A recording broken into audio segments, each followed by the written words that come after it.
At my 8-year-old daughter's birthday, no one showed up because my sister sent fake messages pretending to be me, saying it was canceled. My parents took her side and didn't even wish my daughter a happy birthday. I didn't cry. I did this. The next day, they were the ones screaming in a panic. My name's Tessa Monroe. I'm 34 years old. I'm standing in an elementary school hallway during afternoon pickup when Brooke, my younger sister, blocks my path and starts yelling. The squeak of sneakers on linoleum stops. A teacher standing by a classroom door flinches, her smile freezing on her face. Zoe, my daughter, grips the back of my coat with both hands, her small body pressed against my legs. I feel the tremor in her fingers. A staff member steps between us as phones come out of pockets, little black rectangles held up to capture the drama. Someone is recording. My sister's voice is sharp enough to echo off the metal lockers, accusing me of poisoning the family and turning her son away. Mark Ellison, the school principal, appears, his expression tight as he asks her to leave. As she keeps yelling, I lift my own phone. Her face twists when she sees the red dot. This ends today, I say, my voice low and steady, pressing record for the proof I know I'll need.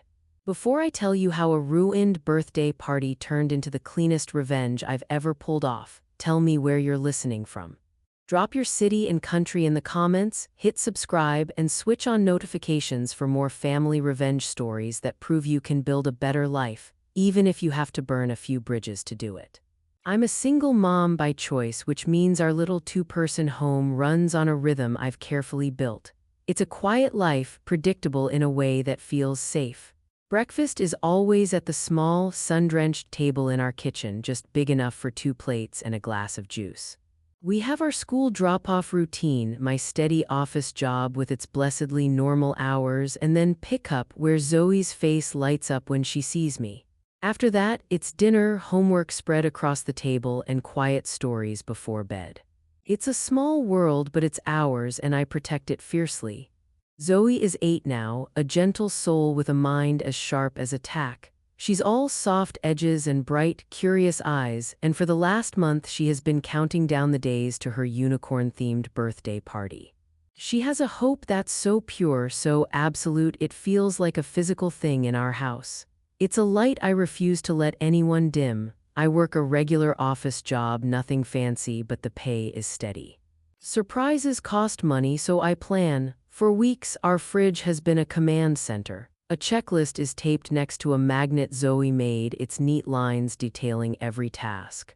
Candles, unicorn plates, purple streamers, goodie bags, and a small craft station to keep a dozen 8-year-olds busy making glittery horns. I booked the unicorn cake 2 weeks ahead, a magnificent 3-layer creation I knew she'd love. We sat together and handwrote 15 invitations, her tiny, careful letters forming the names of her classmates. She drew a little star next to each one. I triple-checked the spelling and messaged the parents to confirm their addresses, offering my phone number for any questions. I kept all the replies organized in a note on my phone, a neat list of yesies that made Zoe beam every time I updated it. Then came the question I was dreading. "Will Jacob be there?" she asked, her voice small. Jacob is my nephew, Brooke's son. A month ago, he shoved Zoe into a row of cubbies at school and called her names until a teacher intervened. I looked at her, at the faint shadow that crossed her face just thinking about it, and my answer was clear. "No, sweetie, not this time." I explained that her birthday was supposed to be the happiest day, and I wouldn't risk having anyone there who might make her feel sad or scared. In the mirror that night after she was asleep, I rehearsed the boundary, "Not this time." I said it to my reflection until the words felt solid, until the guilt receded. I knew exactly who would test it. I came home to my parents at 5 months old. The story they always told me was that I was chosen. It was a lovely, comforting word, and I wrapped myself in it like a warm blanket for years, believing I was special. I believed it right up until I learned the rules of the house. A year after I arrived, Brooke was born. She wasn't chosen, she was the miracle baby, the biological proof that my parents could make a child the real way. And just like that, the family dynamic settled into a shape it would never change. The roles were assigned early and never questioned. Brooke was precious, delicate, and needed constant comfort. I was capable, the reliable one who just handled things. When she scraped her knee, the world stopped. Her tears were a five-alarm fire that required everyone's attention. When I struggled with my homework or felt left out at school, I learned to do it quietly because my problems were just inconveniences. I became the family fixer. I was the one you called for a ride at midnight, the one who could help with bills when things got tight, the one who always had an extra chair at her table during the holidays. My role was to solve problems, not have them. The praise I received always sounded like instructions.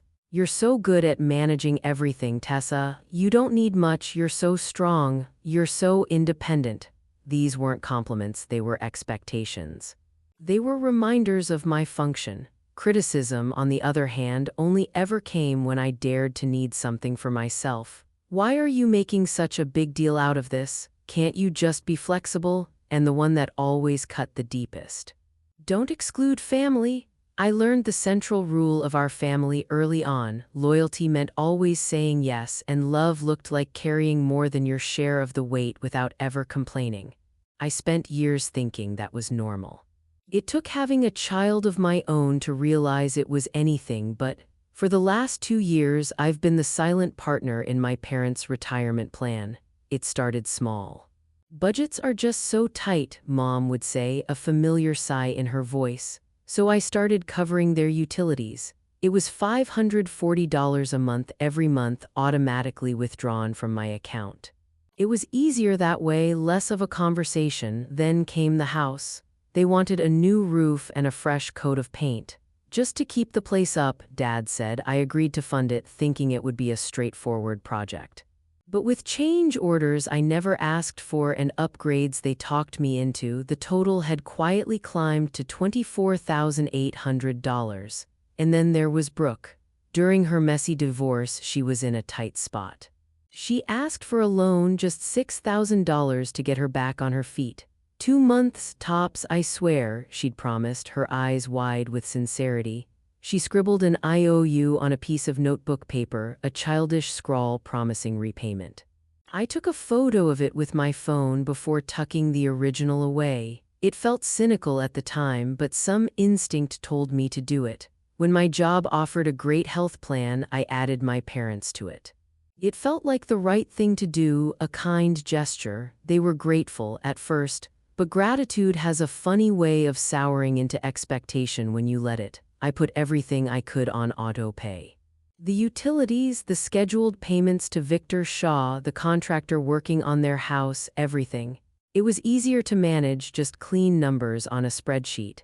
It meant fewer phone calls, less drama, less of their carefully crafted guilt. Victor would text me photos of the progress, shingles being laid, primer going on the siding, and I'd authorize the next payment. I kept every receipt, every confirmation email in a neat digital folder. I told myself it was all temporary. I told myself that this is just what family does, they help each other. What I didn't tell myself was that I was the only one still sitting at the table, paying the bill long after everyone else had gotten up and left. I hadn't realized yet how much power I had given away just by keeping everything running for them. The pressure started the moment Zoe told me what happened at school. She came home quiet one afternoon, her backpack held tight to her chest. She told me Jacob had shoved her into a metal cubby and called her names. My heart clenched. I immediately emailed her teacher, and together we came up with a quiet plan to keep some space between them. It was a school issue, handled, but then I had to make a decision about the party. There was no question in my mind. Jacob was not invited. I would not risk my daughter's safety or her joy just to keep the peace with my family. My one job is to protect her, and that job comes first. When Brooke found out, she called me, her voice dripping with indignation. She called me dramatic and said I was embarrassing the family by making a big deal out of kids being kids. Then Mom called.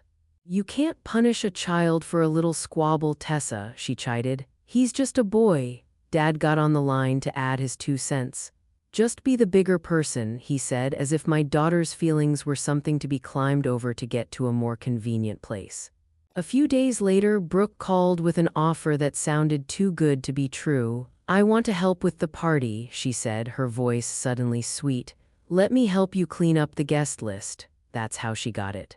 That's how she learned exactly who was invited and, more importantly, who wasn't. The trap was set. A day later, a message popped up in our family group chat. It was from Brooke. Send me everyone's phone numbers. I'll help remind people the day before the party. I felt that cold, prickling sensation in my gut, the one that tells you something is wrong. I hesitated, my thumb hovering over the screen. But the pressure to be accommodating, to be the easy one, was a lifetime habit. I sent her the list. That night, I fell asleep telling myself it would all be fine.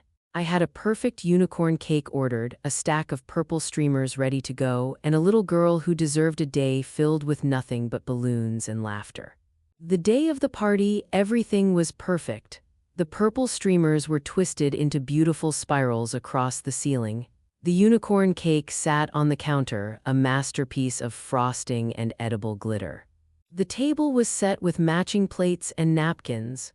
Zoe, my daughter, was practically vibrating with excitement, her face pressed against the living room window, watching the empty street. The party was supposed to start at 3 o'clock.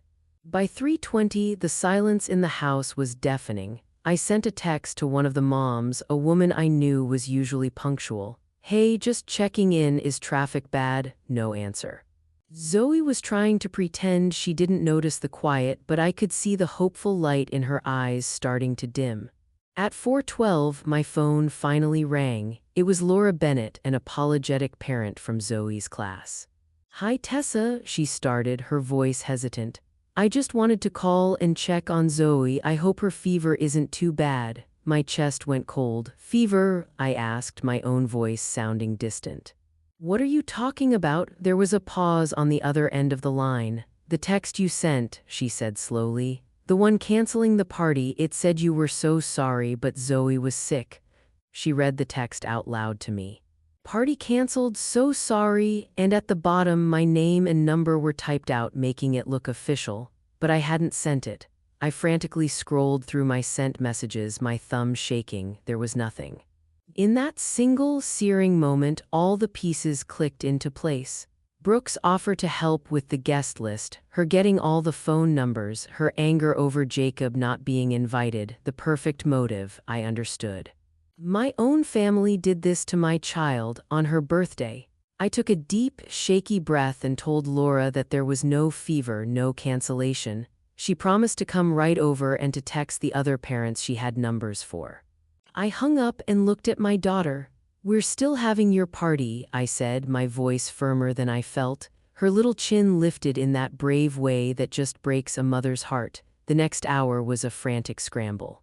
I posted a message in the parent group chat. The party is on. Someone sent a fake cancellation from a different line. We are here and ready to celebrate.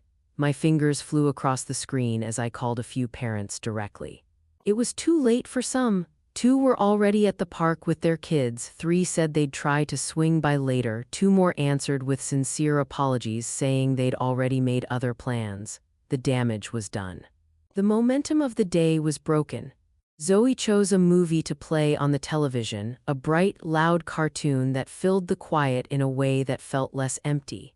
I handed her a marker and we drew silly faces on the balloons, a desperate attempt to inject some fun back into the room. I could feel her trying so hard to be okay, for my sake. Around 5:15, the doorbell finally rang. A few kids rushed in, their jackets damp from a light rain, their arms full of brightly wrapped gifts. Zoe's face lit up, a genuine, dazzling smile that made my throat ache. She sliced the magnificent unicorn cake with careful precision, handing out pieces to the small group gathered around our table. We sang Happy Birthday with a small but enthusiastic crowd. I watched Zoe close her eyes to make a wish, her face illuminated by the flickering candles. It was a face that shouldn't have to be that brave at 8 years old. I took picture after picture, determined to capture the good moments for her, to give her memories of the day that weren't defined by who was missing. I collected wrapping paper and sent thank you texts to the parents who came, all while holding back the hot tears that burned behind my eyes. When the door closed behind the last friend and the house was quiet again, I stood at the sink washing dishes, my hands shaking with a rage that was cold and sharp. I stopped pretending this was something we could fix with a talk. This was war. The worst part was that my own parents had chosen not to be there. When I'd called them that morning, excited, they'd told me they were skipping the party to avoid drama. Even after I told them how much Zoe wanted them there, how much I needed them, they chose to stay away. They chose Brooke's side before the battle had even begun. I called Mom that night, my voice tight. Before I could even explain what happened, she cut me off. "Well, Tessa, you can't exclude family and then expect people to be comfortable," she said, her tone cool and scolding. Dad joined the call from another room, his voice booming in the background. "You made this problem when you told that boy he couldn't come. You started this." There was no concern for Zoe, no anger on her behalf, just blame for me. My last call was to Brooke. When I confronted her, she laughed, a short, sharp bark of a laugh. "You're so paranoid," she said, her voice dripping with false innocence. "You think everything is about you." Then she hung up on me mid-sentence. I sat on the couch in the dark, the silence of the house pressing in. Zoe was asleep in her room, surrounded by a few new toys, oblivious to the storm that had broken over our lives. And in that quiet moment, a terrible clarity washed over me. I had been paying for the very people who were actively, cruelly sabotaging my daughter's joy. I was funding their comfort while they destroyed ours. A text from a neighbor lit up my phone. "So sorry we missed the party, heard it was off." The rumor had spread. That was it. I found the line where my tolerance, my years of being the bigger person finally ended. I will no longer finance people who hurt my child.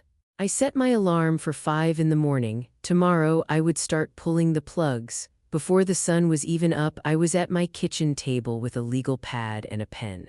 The house was still and dark, but my mind was a whirlwind of focused energy. I made a list, my handwriting neat and deliberate. Every single payment I controlled for my parents and my sister. The utilities, the renovation project, the health plan add-ons, every financial thread connecting me to them was going to be severed. I found Victor's number and my payment schedule for the renovation. I pulled up the banking app on my phone and found the record of the loan transfer to Brooke, alongside the clear photo of her handwritten IOU. I was going to do everything in writing. Their version of the story would shift and warp with their moods, but a paper trail doesn't lie. I wrote a simple script for each conversation, each email. "This is to confirm I'm stopping all payments effective immediately, and here is why. This is my formal request for a repayment timeline. This is my new boundary." I steeled myself for what was coming. The rage, the guilt trips, the crocodile tears. I planned my responses word for word, practicing them in a low voice in the empty kitchen. They would be calm, short, and non-negotiable. I would not argue, I would not explain. I would simply state the new reality. Then I wrote a basic letter for Zoe's school. "Please do not release my child to these 3 adults," I wrote, listing my parents and Brooke by their full names. "If they arrive, please call me and the principal immediately." I charged my phone, set up automatic cloud backups for my photos and documents, and created new folders on my computer, labeled by name and date. For the first time in a long time, I felt both scared and perfectly clear at the same time. The need to act was no longer a choice. It was urgent, and it was not optional. My first call was at 7 a.m., right when I knew his workday would be starting. "Victor," I said, my voice steady, "it's Tessa Monroe. I need you to stop all work on my parents' house. Do not order any more materials. I'm done funding this project." There was a brief silence on the other end of the line. Victor, the contractor, had always been professional and polite. "Okay, Tessa," he said slowly, "but you should know the roof is half stripped. And we're midway through the paint prep. There's rain in the forecast for Wednesday." "I understand," I said, and I did. I felt a brief, sharp pang of guilt about the timing, the vulnerability of a house with its roof torn open. Then I pictured Zoe's face as she watched the empty driveway, and the guilt vanished. I am no longer consenting to any payments from my account. Any further work will need to be contracted directly with the homeowners. They will be responsible for all future costs. I told him not to discuss my decision with them, to simply route all questions to the owners. He agreed. As soon as we hung up, I sent him a follow-up email repeating everything I just said and listing the total amount I had paid to date. $24,800, no more. I screenshotted his emailed acknowledgement and saved it to a new folder I labeled Renovation Stop Order. I stood at my kitchen sink looking out at the rising sun and felt the first clean, satisfying click of taking back my power. Next, I went online. I logged into the utility accounts I'd been managing for my parents for 2 years. With a few clicks, I removed my credit card information from each one. That $540 monthly drain on my finances was gone. I took a moment to calculate how much that was a year: over $6,000. Money that could go into a college fund for Zoe or an emergency fund for us. I drafted a clear, short email to Mom and Dad. The subject line was simply, "Update on financial support." The body of the email was just 2 sentences. Effective today, I will no longer be paying for your utilities or the health plan add-ons. Sabotaging my child's birthday party and refusing to take any accountability has ended my financial support. I didn't add any emotional language. I didn't rehash the argument. I just stated the fact. I told them to contact their providers directly to set up their own payment methods. Then, I opened my budgeting app. I deleted the automatic payments and created a new one, moving that exact same amount into a high-yield savings account for Zoe. An emergency fund for our household. On a sticky note, I wrote a new rule for myself and taped it to the side of my computer monitor: no money for people who harm my kid. I expected a flood of angry calls and texts. I set my phone to filter calls from anyone not in my contacts list and let voicemail collect the noise. The silence that followed felt like a deep, cleansing breath. My final task for the morning was addressing the loan. I drafted a simple email to Brooke. The subject line: repayment of $6,000 loan. In the email, I laid out the facts. I listed the date of the original transfer. I quoted her promise back to her: 2 months, tops. And I attached the clear, crisp photograph of her handwritten IOU. I didn't make it personal. I set a reasonable deadline for full repayment and even offered a basic monthly payment plan if she needed it, laying out the numbers in a way that was easy and fair. I was giving her an opportunity to handle this with some dignity. At the end, I added one final line: no further contact is necessary except regarding repayment. No calls. Email only. Her reply was almost instantaneous, a furious burst of text. "You're heartless. How could you do this now? I'll pay you when I can. Stop pretending you're better than us." I read it once, deleted it, and refused to let the familiar sting of her words get to me. I didn't defend myself. I didn't argue. I replied with a single sentence: repayment is required. I will pursue this formally if you refuse. A few minutes later, my phone buzzed with a string of texts from her, calling me every name in the book and threatening to tell everyone what you're really like. I screenshotted every single message and saved it to a folder labeled with her name. I did not respond. I just breathed through the powerful urge to explain myself, reminding my racing heart that explanations had never, ever worked with her. That afternoon, I left work early and went straight to Zoe's school. I had a meeting with the principal, Mark, a kind man with tired eyes who had always been fair. I handed him the written do not contact list with the names of my sister, Mom, and Dad. I explained the situation briefly, without the emotional backstory. I just said there were family issues and I needed to ensure Zoe's safety and peace of mind at school.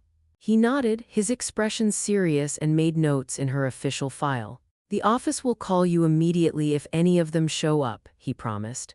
"We'll document any visit." I also updated Zoe's pickup file, removing everyone except myself and my neighbor Jenna Clark, a kind woman who had become a good friend. I felt a wave of relief walking out of the school. I had put a barrier in place. A few days later, on a Friday afternoon, there was a knock at my door. I wasn't expecting anyone. Through the peephole, I saw a woman I didn't recognize holding a clipboard. My stomach dropped. I opened the door. Her name was Olivia Grant, a social worker from Child Protective Services. Someone had called in a concern. I knew with absolute certainty who had made that call. I took a breath, pushed down the panic, and calmly invited her in.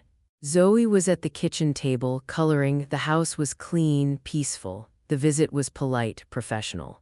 Olivia asked me clear questions, and I gave clear answers. I showed her the food in our fridge, our school communication log, our doctor's information. The visit ended politely. She told me the home seemed stable and safe and that she saw no reason for concern. She left her card and thanked me for my time. As I closed the door behind her, I felt the sharp sting of this new tactic. They had escalated. And I knew I would have to escalate my preparation in response. Olivia, the social worker, was professional and direct. She explained that an anonymous caller had reported a concern about Zoe's well-being. She wouldn't and couldn't tell me who it was, but I didn't need her to. I noted the timing in my head. It was just hours after my parents would have been turned away at school had they tried to pick Zoe up. Instead of getting defensive, I decided to be an open book. I offered her documents before she even asked for them, emails from Zoe's teacher, our pediatrician's contact information, a copy of our weekly schedule that was taped to the fridge. I wanted her to see the structure, the care, the normalcy of our lives. She walked through our small home. She saw the child-proof locks on the cleaning supply cabinet, the fire extinguisher in the kitchen, and the stocked pantry. There was no chaos, no neglect. When she spoke to Zoe, she was gentle. She saw her room with its walls covered in her own artwork and a bookshelf overflowing with stories. I kept my answers to her questions factual and calm. There were no rants about my family, no tears of frustration. I wanted the evidence of our stable home to speak for itself. Before she left, Olivia said the home appeared safe and that, unless any new information came up, she would be closing the case. After the door was locked behind her, I sat down and wrote out everything I could remember about the visit, the date, the time, her name, and a summary of our conversation. I added it to a growing file I had labeled incidents.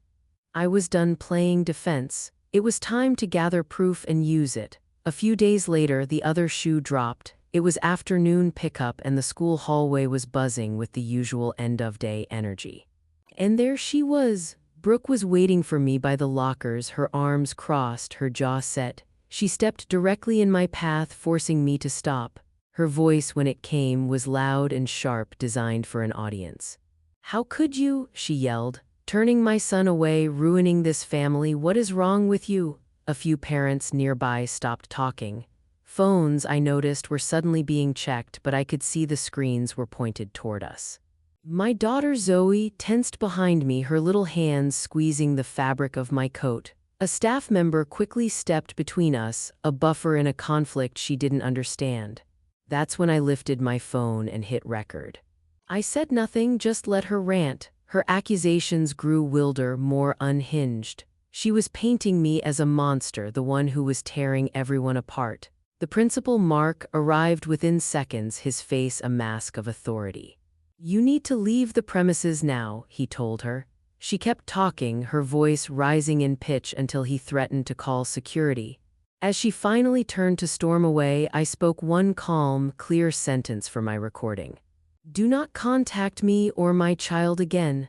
She shot me a look of pure hatred and then she was gone. I went straight to the office and filed a written report about the incident right then and there. My hands were shaking, but underneath the fear, I felt a strange sense of relief. This wasn't a private family matter anymore, it was public, and public behavior is so much easier to prove. Word of the hallway ambush spread quickly among the other parents. In the pickup line the next day, I noticed some people avoiding my gaze while others looked at me with open curiosity. But then, a few sent kind text messages. "Thinking of you, let me know if you need anything." My neighbor Jenna knocked on my door that evening with a plate of still warm cupcakes. "I don't need to hear the details," she said, giving me a hug. "I believe you. She became a steady, quiet presence in the days that followed, a safe harbor in the storm. Then came an unexpected break. Laura, the mom who had called me on the day of the party, sent me a message. She apologized again for missing the celebration and attached screenshots of the fake cancellation text. Another parent, a friend of Laura's, forwarded me the same message, but this one included something vital.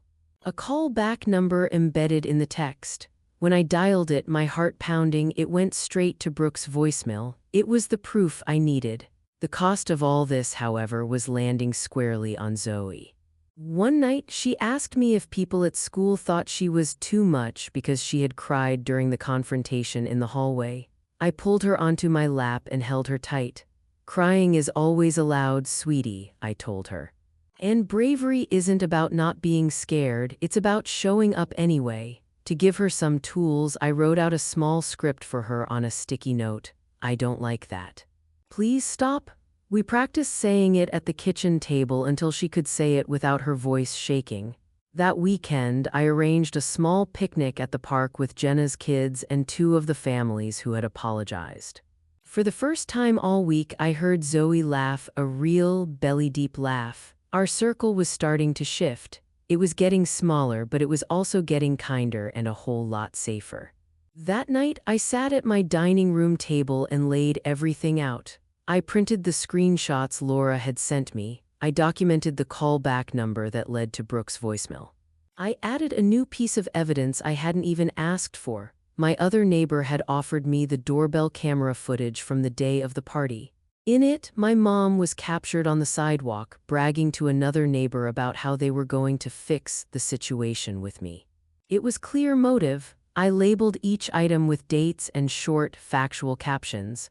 I was building a story that any stranger could follow without me having to say a single emotional word. I knew, looking at the pile of paper in front of me, that my next steps would burn the remaining bridges to the ground. But those bridges had been rotting for years anyway. I listed my goals on a fresh sheet of paper. Protect Zoe at school, stop the harassment, collect the $6,000 Brooke owed me, and permanently unplug the money that was funding all this pressure. I finally accepted that quiet conversations were never going to fix this. I needed formal steps and written lines that could not be crossed. I looked up a local attorney who offered simple, one-time consultations and scheduled an appointment for the following week. I created a calm, one-page summary sheet to bring with me with numbered points and copies of my evidence attached. That night, I went to sleep with the folder stacked neatly on the chair by my door. Tomorrow, I would start pushing the big rocks into place. I spent the next few days turning my collection of incidents and evidence into a case that even a stranger could follow from start to finish. I created a detailed timeline, starting with the dates I sent out the birthday invitations and ending with the Child Protective Services visit.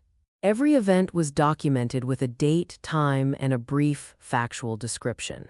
I attached the screenshot from Laura, the parent, which clearly showed the fake cancellation text had come from a newly activated phone line on the morning of the party, proof of premeditation. Right next to it, I placed the evidence of the callback number that rang directly to my sister Brooke's voicemail. Then came the neighbor's doorbell camera video. I had a short transcript typed out to accompany it, highlighting the moment where my own mom stood on the sidewalk and said, "Don't worry, we fixed it," referring to my boundary about the party. It was a chillingly casual admission. I printed a high-quality photo of the $6,000 IOU, Brooke's familiar handwriting clear as day, and placed it next to the bank transfer receipts showing the money leaving my account and entering hers. I included a copy of the email from Victor, the contractor, confirming my instructions to stop all work and acknowledging the final funded amount of $24,800. Finally, I added the school's official written incident report from the hallway ambush and a copy of the do not contact letter I had given them. I put everything in chronological order inside a simple black binder and made a full digital copy, saving it to a secure cloud drive. The case wasn't just in my head anymore, it was a physical object, solid and undeniable. Daniel Reed's office smelled faintly of coffee and old paper, the kind of place where someone had clearly read 100 messy family stories and kept their calm. He had a low voice that made you feel like your panic sounded smaller when you spoke. He sat across from me with my black binder on his lap and flipped through a few pages as if he was reading a grocery list. He didn't look surprised, he looked practical. "You've got a timeline, receipts, messages, and a recorded incident at the school," he said. "That's more than most people bring." He used plain words, he didn't pile on drama.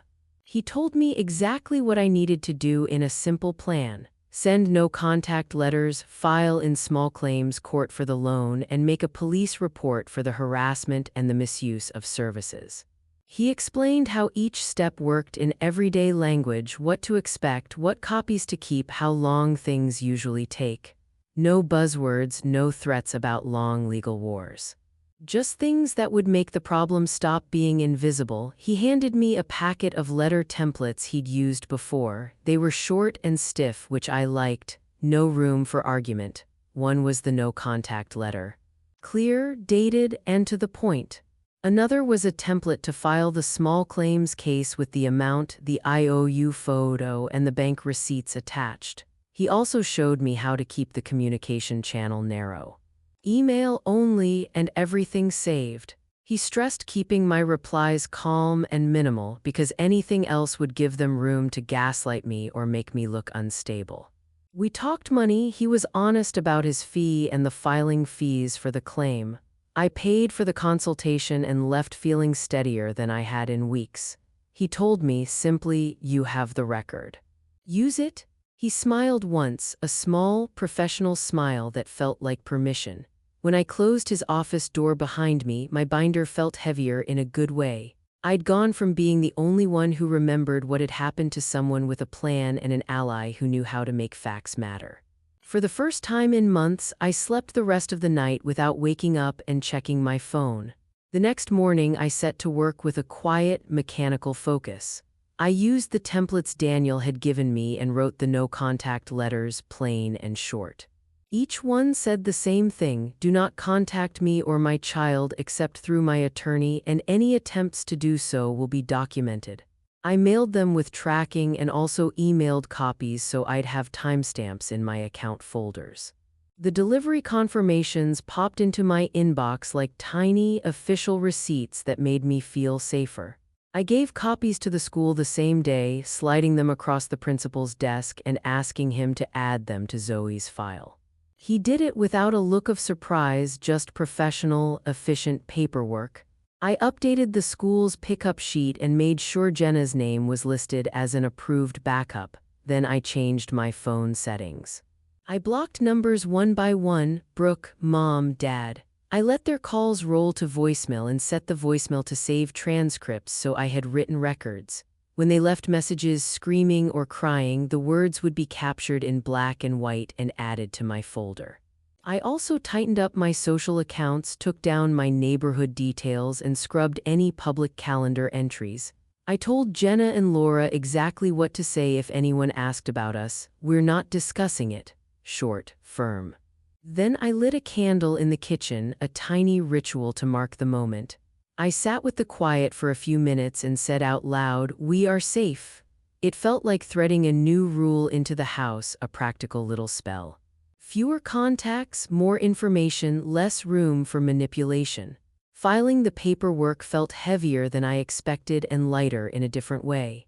I walked into the small claims office with my binder under my arm and a list of dates down the front page. The woman at the counter stamped my copies without theatrics and handed me the receipt with the court date written in neat black ink.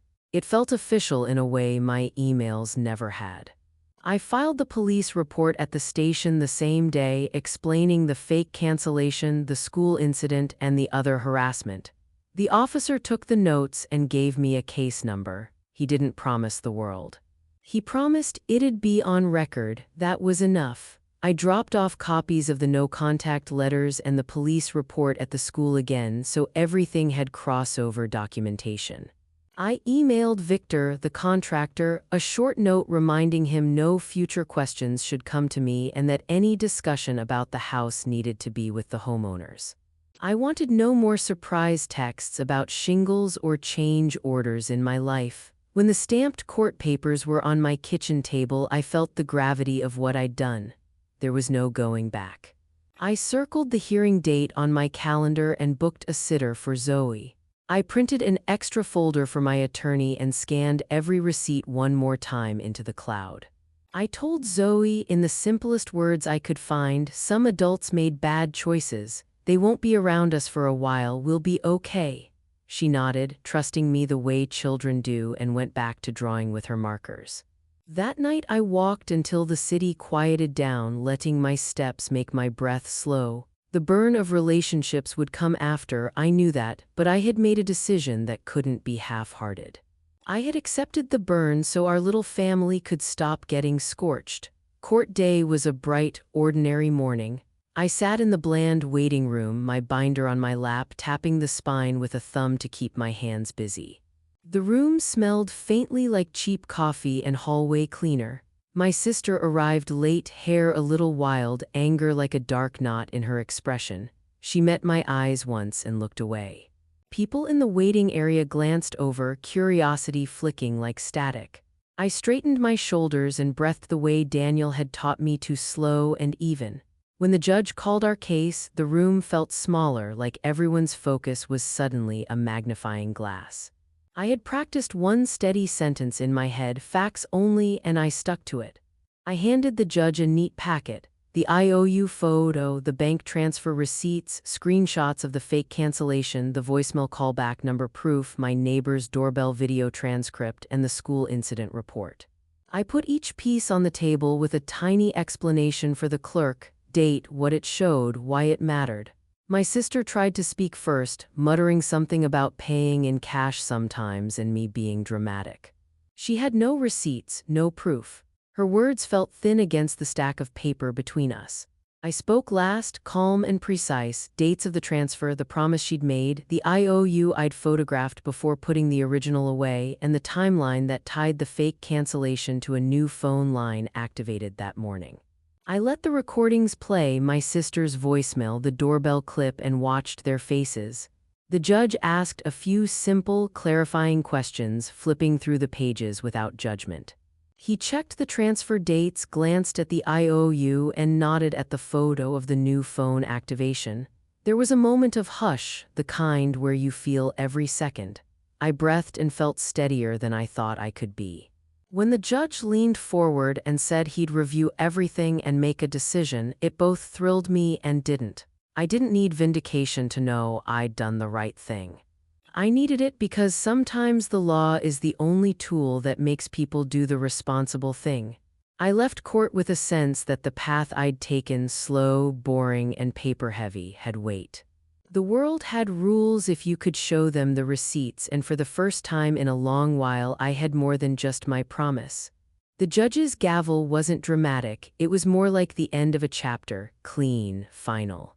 He read his decision plainly, and the room was quiet in a way that let the words land. My sister's face changed as he spoke. He ordered repayment of the $6,000 plus interest and $780 in costs. He set a deadline and a simple payment plan. He noted the IOU and the lack of any receipts for claimed cash payments and called the debt undisputed. Hearing that felt like someone else had finally agreed with what I'd been saying for months. Brooke's expression crumpled. She stood up, muttered that I'd ruined everything, then stormed out without looking at me. The clerk handed me the stamped papers and I slid them into my folder with hands that didn't quite believe the weight they now held. I scanned the documents and sent them to Daniel, my attorney, who replied almost immediately with, "Good result, keep everything in writing." I texted Jenna one short message. "It's done." Her reply, 3 words and a heart, felt like the whole world answering. I sat in my car for a moment, the engine off, letting the quiet settle around me. The papers in my lap were not victory trophies, they were tools. Tools that meant she had to answer on paper now, that the money trail would follow and the choices had consequences. I breathed in deep and drove home to make dinner like it was any other day because that's exactly what I wanted our life to be. Ordinary and steady, even after the storm. The police followed up on the report and did what I'd been asking for all along. They issued a warning to Brooke about harassment and misuse of services, and they told her that any future misuse would be treated seriously. It was a small thing on paper, but it carried weight. At Zoe's school, Mark put a written trespass notice on file for Brooke and placed a do not contact flag for Mom and Dad. He made it clear that if any of them showed up, the office would call security and then me. He emailed confirmations that I saved immediately and printed a copy for my binder, sliding it into a tab I labeled enforcement. I dropped off another copy of the no-contact letters at the police station so the same facts lived in 3 places instead of 1. I told Zoe's teacher in a quick conversation what had happened, simply so she'd know to alert the office rather than try to smooth things over. I bought a small front door camera and set it up on the porch, then taped a simple sign to the window. No uninvited visitors. I called Jenna and asked her a favor if anyone ever came to our house asking questions not to answer and to call me right away. She promised. That night, for the first time in weeks, I slept without waking to check my phone. Once the court order and official warnings existed, the noise slowed. Calls that had once been constant dropped to a trickle and then stopped. The silence was something you could feel in my muscles. My shoulders dropped a fraction, the tight line in my jaw loosened. Zoe hummed while she colored again, and I heard her laughter more often at the kitchen table.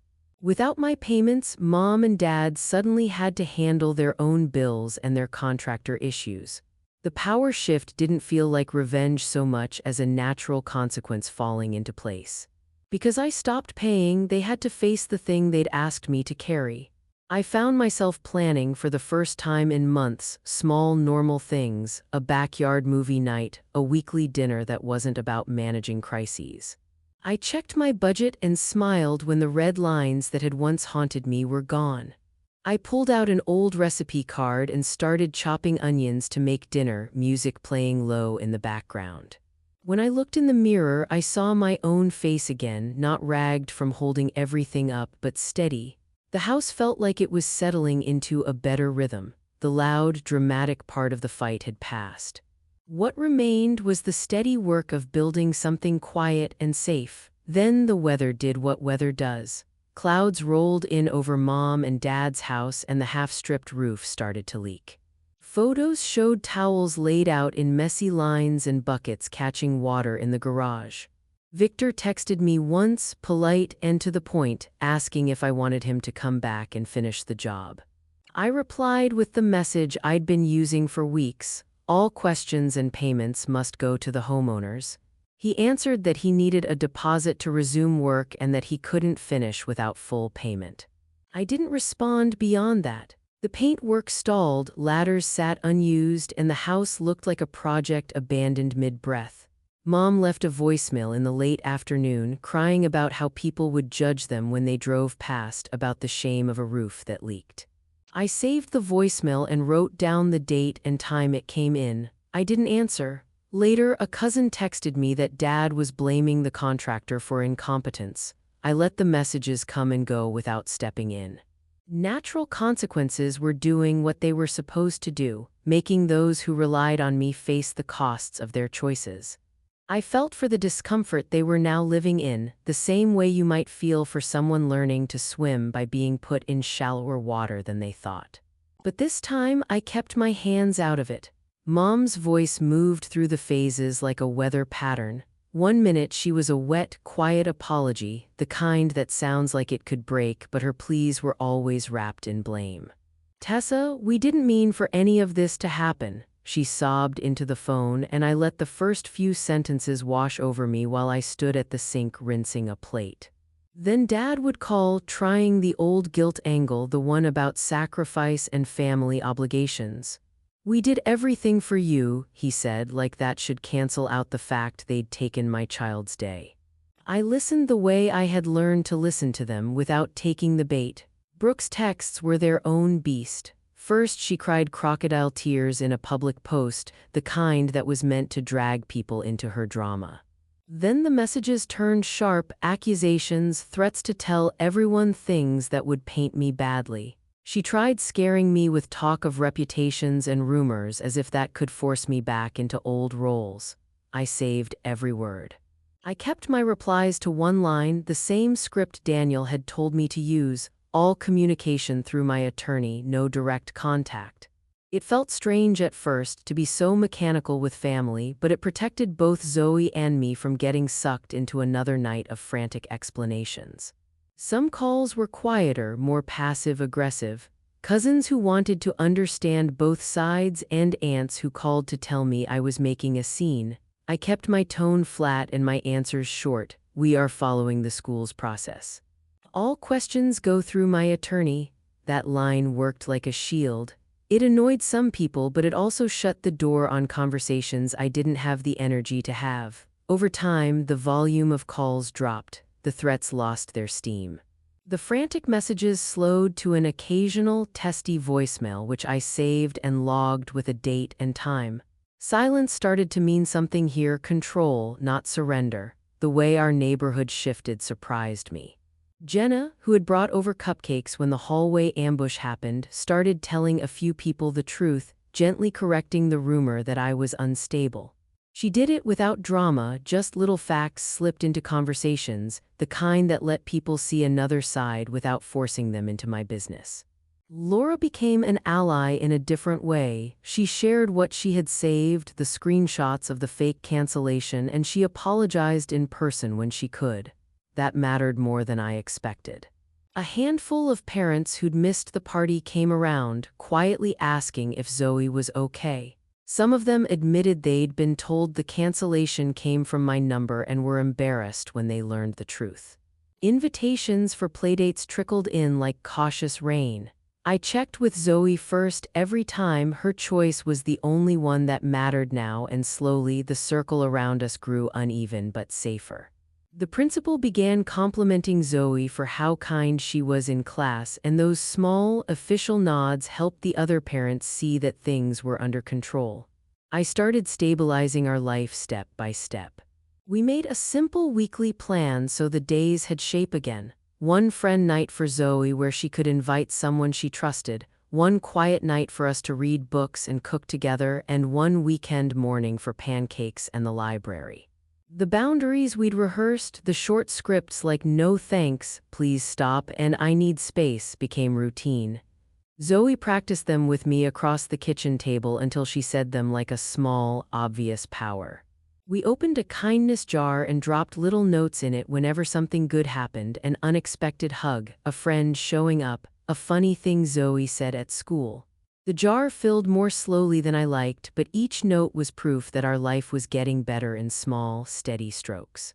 Money-wise, I moved the $540 I'd been paying each month for Mom and Dad's utilities into savings for our emergencies. It felt like reclaiming energy I'd been pouring into other people's problems for years. I booked a check-in with the school counselor for Zoe, not because anything was broken, but because I wanted another adult in the loop who knew her and could offer a friendly ear if she needed one. I hung the small claims order in my file cabinet and closed the drawer. It was there if I needed it. I didn't leave it on the counter to stare at every morning. My inbox felt quieter. My phone stopped buzzing with the same frantic intensity. The house felt lighter. I found myself returning to ordinary pleasures: reading at night, a Saturday morning exercise class I liked, cooking on Fridays. Those were not tiny luxuries, they were repairs. I asked Zoe one simple question one afternoon: what would make her feel celebrated now? Her answer was immediate and pure: a movie night outside with popcorn. The suggestion felt like a small promise I could deliver on without drama.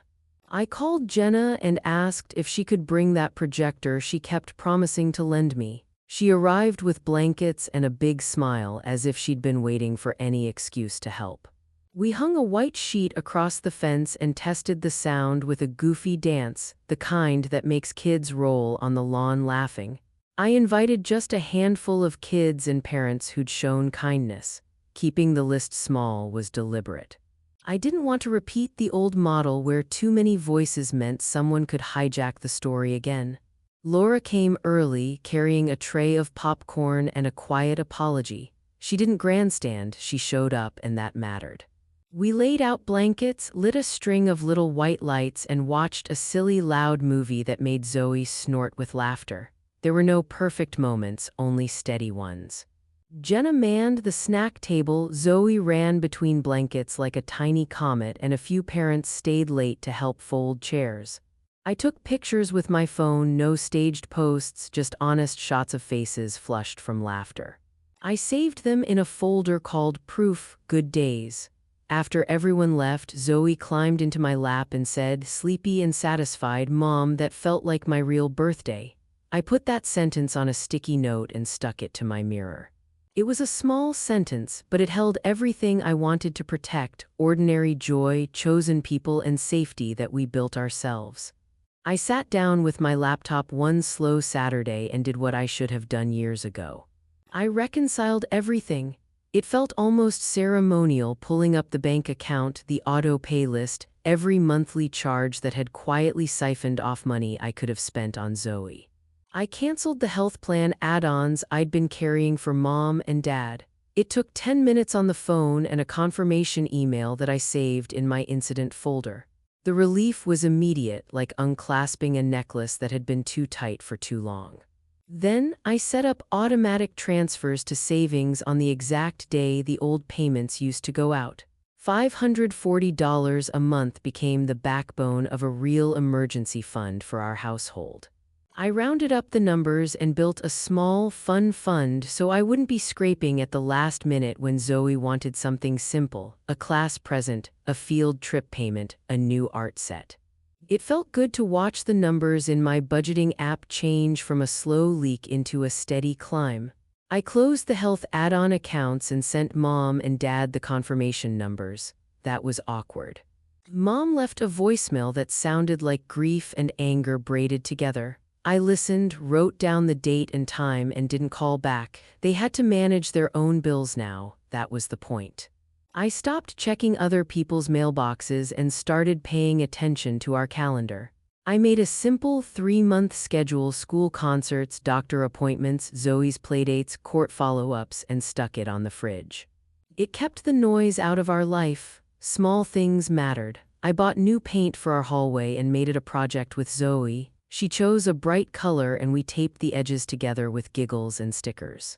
It was domestic and healing in a way that court papers never were. I filed the small claims order away in a drawer and didn't leave it on the counter like a trophy. It was paperwork, not therapy. The first court-ordered repayment arrived in my account like a quiet, practical fact. I recorded it, moved it into savings, and noted the date, but I didn't parade it. This was about safety and stability, not about counting pennies for revenge. I cleaned my inbox and my social feeds. I muted family threads and unfollowed accounts that kept pulling me back into the swirl. The fewer distractions, the more energy I had for the things that actually mattered. Dinner that tastes like home, a bedtime visit when Zoe's hair smells like shampoo, the steady hum of our life not being interrupted. Money stopped being the thing that tied me to other people's problems. It became a tool for building the life I wanted for my kid. We added routines that felt small but changed how we showed up for the world. Every Sunday we had what Zoe called our Choose Your People chat. It was simple. We talked about the friends who'd been kind that week and anyone who made us feel uncomfortable. I taught her 3 short lines to use when she needed space: "No thanks," "Please stop," and "I need space." And we practiced them like a song while she arranged crayons on the table. She said them at first with a shy sound and then with growing confidence, like a muscle she didn't know she had. We practiced asking for help. When she wanted a playdate, she asked me and I asked her, "Do you feel safe with this person?" That question mattered more than any invitation. We added one friend night a week where Zoe could invite someone she trusted, and we made popcorn and put stickers on paper crowns. One quiet night a week was for reading, where we turned off screens and took turns choosing books. Weekends had pancakes and long walks. The schedule gave our days shape and gave Zoe a sense of control over which adults entered our life. I went back to a Saturday exercise class I used to enjoy. It's a small thing, but moving my body did something for my head that paperwork never could. We joined the library and built a stack of books for cozy nights. I started writing small notes to myself and tucking them into my binder, one-line reminders like, "You ended it, and today is for us." Those notes felt like anchors. They weren't big, they were simple, practical rituals that kept me steady. We made a plan to check in with the school counselor once a month, not because Zoe needed fixing, but because I wanted another grown-up who knew her and could notice if anything shifted. The counselor's office became another safe place, not a battleground. I stopped saying yes to favors that crossed my line and practiced 3 deep breaths before answering texts that wanted me to mediate family fights. The slower choices made our house calmer. It wasn't dramatic or showy, it was just steadier. Their fallout was messy in ways I watched from the outside and didn't interfere with. Contractors began asking mom and dad for money up front. Victor sent one firm text asking if anyone wanted to arrange payments directly. The messages made it clear that jobs weren't moving forward without cash. A cousin passed on a photo of buckets on mom and dad's lawn, towels splayed where the roof had been peeled back. I felt the flicker of discomfort for them, the same discomfort I'd felt for years when I'd been the one juggling their due dates. But I didn't pick up the phone. I let the system work the way it was meant to. Their choices had consequences. Brooke's credit took a hit after the judgment showed up in her records. She posted angry things about unfair systems and tried to rally sympathy in a family group chat. A relative messaged me saying I should make peace. I answered once with, "Safety first." That was all. I knew someone would try to paint me as cruel, but the truth is I'd just stopped doing things that made it easier for them to hurt us. I didn't post about any of it online. My feed was recipes, kid art, and book recommendations. If people wanted to talk, they could come to my door. Most didn't. There were a few awkward store runs where I saw mom and dad in the distance. I looked the other way and walked down another aisle. That felt strange for a second, like a new muscle I was flexing. It also felt right. I didn't need public fights or dramatic reconciliations. My life was quieter, but it was mine. Quietness isn't weakness, it's design. I measured the revenge not by how loudly I could hurt them back, but by what I built. A home that felt safe for Zoe, a bank account that wasn't feeding someone else's chaos, and a calendar filled with ordinary joy. That was the point. The night before Zoe's next birthday, I did the small, cautious things that had become my habits. An unknown number texted me with a throwaway line, "Heard the party's canceled again," winking face.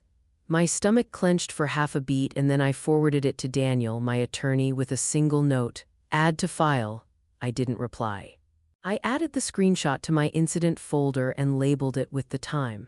I'd learned that engaging made things worse, documentation made them stop.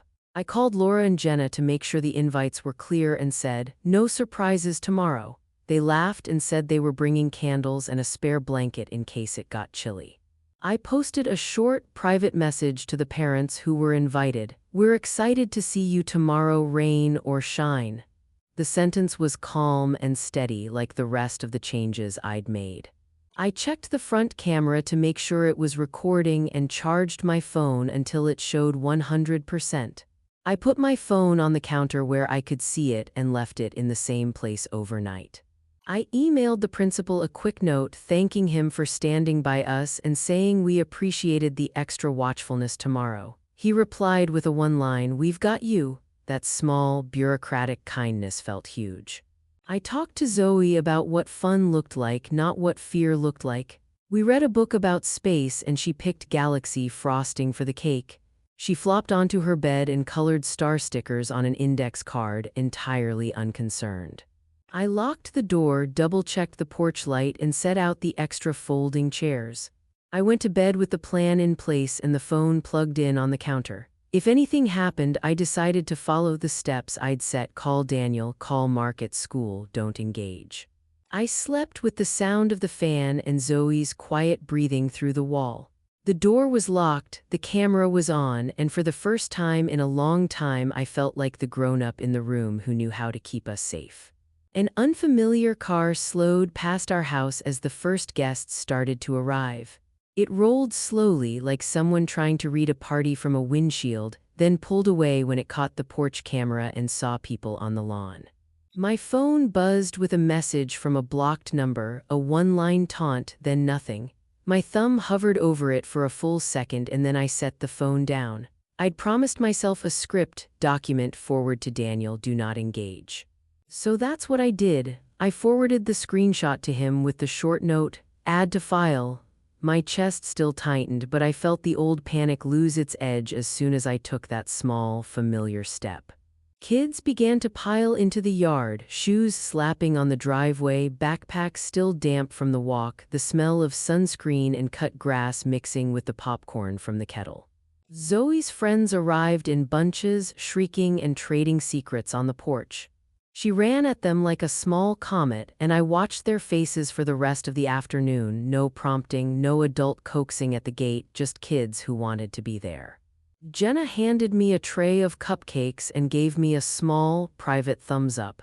She didn't need to say anything, the nod said everything. You did the work, you kept the promise to her. I kept my phone on the counter where it was visible, fully charged, but I refused to let it rule the day. When it buzzed again from a blocked number, I breathed and kept setting out cups. During the cake, somebody clapped a hand on my shoulder and said, "You did good, Tessa." I smiled because I had done something more than plan a party. I had protected a day for my daughter, and that felt like a quiet kind of triumph. After the cake, I made myself a small ritual. I carried my phone into the kitchen, opened the blocked voicemail, and deleted it without listening. I didn't want the voice of whoever left it to echo in my head while Zoe slept. Later that night, when the house finally quieted and Zoe's breath slowed in the room next door, I wrote one line in my journal: "We didn't flinch." I taped the page into the front of the binder as a reminder that we could choose how to show up, steady, calm, and with our own rules. The point of no return choice had been simple. I would not engage with people who used harm as a strategy. The rest, the quiet rebuilding, was the part I'd always wanted. Months later, for Zoe's 9th birthday, the yard looked like a pocket of the galaxy had landed in our backyard. The cake was a galaxy swirl of blues and purples, the kind she'd picked out months earlier and insisted we buy because it's perfect, Mom.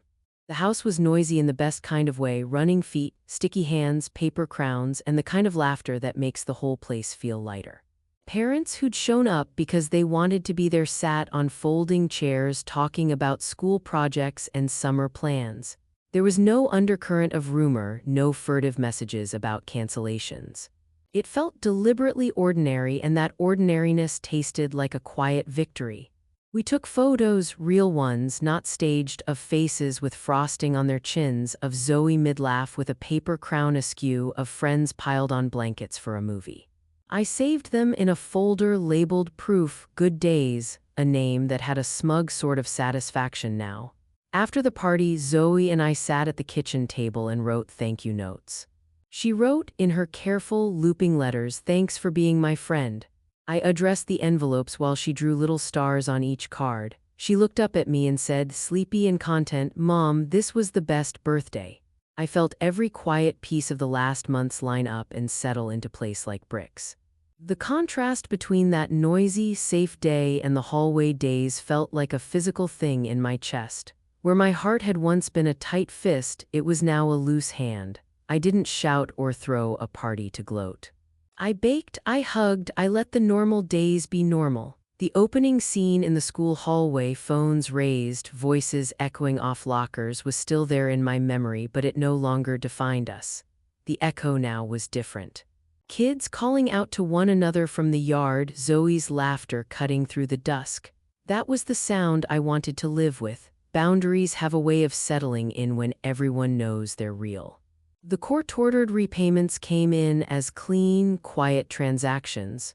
They went into savings, a practical fact that made our emergency fund a little fuller. I didn't shout about each deposit. I recorded the dates and filed the notices away in my binder. Mom and Dad's utilities and the health plan add-ons I used to carry stayed off my plate. They learned to handle their own billing and their contractor issues. Victor kept messages professional, directing questions to the homeowners instead of to me. The renovation became their problem to manage, and the leak and the stalled paint were reminders of the choices they'd made. At Zoe's school, the do not contact flag stayed in place. Mark, the principal, followed through in the way he promised he would. Any visits were documented, any attempts were met with office protocol. I kept copies of confirmations and police warnings in a tab I labeled Enforcement, but I didn't sit with that tab open. It was a tool, not a living thing. When I ran into relatives in public, I stayed polite but distant. A brief nod, a few neutral words, then I walked away. I'd learned that being the bigger person didn't mean swallowing harm. Sometimes being bigger meant choosing safety over maintaining an old script. At home, the binder that held our life's evidence stayed closed most days. I didn't need to relive everything. I updated it when updates happened, and then I put it away. I taught Zoe the language that kept her safe, what to say if someone crossed a line, how to ask for help, how to name when she felt uncomfortable. She practiced the scripts with me at the kitchen table like a song, and then she used them naturally at school. "No thanks," she would say plainly, or "I need space," and the adults around her respected it. I felt proud in a quiet, steady way that didn't need to be announced. What I learned felt simple, but its weight surprised me. Revenge doesn't have to be loud. It can be a quiet set of choices that change the structure around you. Paper beats opinions, dates and screenshots beat stories people like to tell about you because they're verifiable. You can withdraw support without making a scene. You can let consequences do most of the talking. Protecting a child is more than reacting, it's building the conditions where harm can't easily happen. I learned that the last word isn't as important as the last decision. You don't need to be the person who shouts the loudest. You need to be the person who decides what you will no longer accept. I didn't get to claim a tidy moral ending where everyone learned and apologized and fixed themselves. Mom and Dad had to handle their own utilities and their contractor.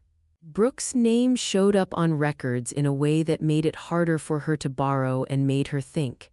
Some relatives still shook their heads. That was fine. My measure of revenge was not how I broke them, but what I built in their place.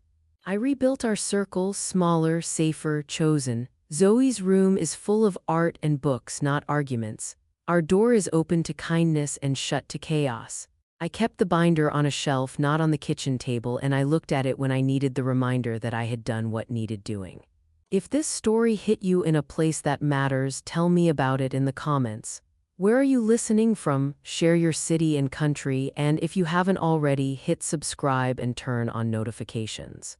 There are more stories like this, stories about setting boundaries, protecting the people you love, and building a life that isn't held hostage by other people's choices.